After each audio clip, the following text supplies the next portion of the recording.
Hi friends, welcome back to our channel. இன்னைக்கு இந்திராஸ் கிச்சனில் நம்ம என்ன பார்க்க போறோம்னா சூப்பரான சுவையான நெய் அப்பம் தான்.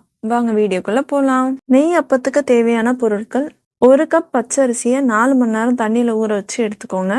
ஊற வச்சு தண்ணியெல்லாம் காய வச்ச அப்புறமா அரிசி எடுத்து ஒரு துண்டு ஸ்ப்ரெட் பண்ணிக்கோங்க. அந்த தண்ணியெல்லாம் இறங்கிடணும். அப்புறமா மிக்சி ஜாரில் அரிசி எடுத்து அரைக்கிறதுக்கு போட்டுக்கோங்க. 5 ஏலக்காவும் ஆட் பண்ணி அரிசி அரைச்சிக்கோங்க. போட்டுட்டு இந்த மாதிரி ஒரு பதத்துக்கு அரைச்சி எடுத்துக்கோங்க. 1 கப் அளவுக்கு வெல்லத்தோட தூளை எடுத்துக்கோங்க. அதை ஒரு பாத்திரத்தில் ஆட் பண்ணிட்டு 1/4 கப் அளவுக்கு தண்ணி ஆட் பண்ணிக்கோங்க. வெல்லம் நல்லா கரையட்டும். கரைஞ்சி இந்த மாதிரி வரும்போது ஆஃப் பண்ணிடுங்க.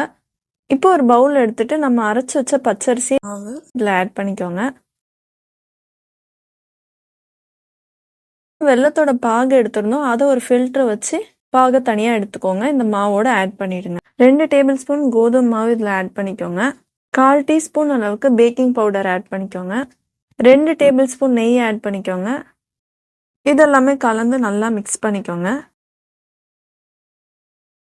இப்போ கொஞ்சம் கெட்டியான பதத்தில் இருக்கு. பச்சரிசி மாவு 1/4 கிளாஸ் அளவுக்கு தண்ணி ஆட் பண்ணிக்கோங்க. கொஞ்சம் லூஸ் ஆகணும்.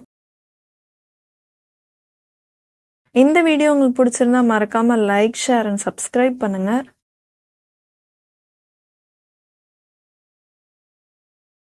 இப்போ கரெக்டான பதத்துக்கு வந்துருச்சு. நெய்யப்பம் மாவு கலக்கிற அளவுக்கு இருக்கு. இது 2 மணி நேரத்துக்கு ஊறட்டும். இப்போ 2 மணி நேரம் மேலே ஆயிடுச்சு. பதம் கரெக்டாக இருக்கு. உங்களுக்கு வேணும் கெட்டியாக இருக்குன்னா கொஞ்சம் தண்ணி ஆட் பண்ணிக்கோங்க. கடாய் வச்சுட்டு தேவையான அளவு எண்ணெய் ஆட் பண்ணிக்கோங்க. எண்ணெய் கொஞ்சம் ஹீட் ஆன அப்புறமா நம்ம ரெடி பண்ணி வச்ச நெய்யப்பம் மாவை கரண்டியில் எடுத்து ஒவ்வொன்றா ஊற்ற ஆரம்பிங்க. எண்ணெய் ஏற்கனவே சூடாக இருக்கிறதுனால நம்ம இந்த நெய்யப்பமா ஊற்றினோடனே அது இலகி மேலே வர ஆரம்பிச்சிருச்சு. இப்போ இதை திருப்பி போட்டுட்டு 2 பக்கமும் நம்ம இதே மாதிரி ஃப்ரை பண்ணிப்போம்.